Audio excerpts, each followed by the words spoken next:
Bolt is the best-placed ride-hailing app to capitalize from Uber's failure to secure a new London license, according to a new study. Figures from market intelligence company SimilarWeb show that the Estonian app has had the largest amount of Android downloads out of Uber's competitors in the months leading up to the app's ban last week. Read more. Uber rival Ola announces London launch. Read more. TfL bans Uber from London after a pattern of failures. Bolt has also experienced a surge in Android downloads since Transport for London, TfL, did not renew Uber's license on the 25th of November.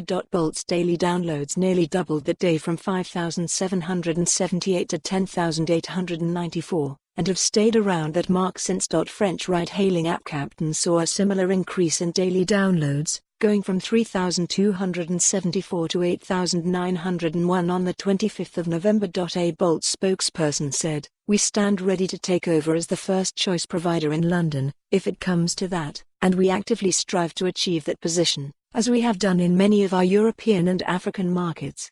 Uber was not given a new license by TfL, after a pattern of failures regarding passenger safety. The transport regulator found there were uninsured and unlicensed drivers on the platform who had recently accounted for 14,000 trips. Its investigation also found that several drivers banned by Uber had simply made new profiles and were continuing to operate on the platform. The app's competitors made a number of movements last week in an attempt to get out in front in the race to take over from Uber as the capital's most popular ride-hailing app. Read more. Uber rival Bolt set to secure $100 million in new funding. It was revealed last week that Bolt was on the cusp of securing a more than $100 million, £78 million, of new funding, cementing its place as a $1 billion unicorn startup. Indian ride-hailing app Ola also announced last week it had begun onboarding drivers in London and would launch before the end of the year. For more on this story, visit the news article link.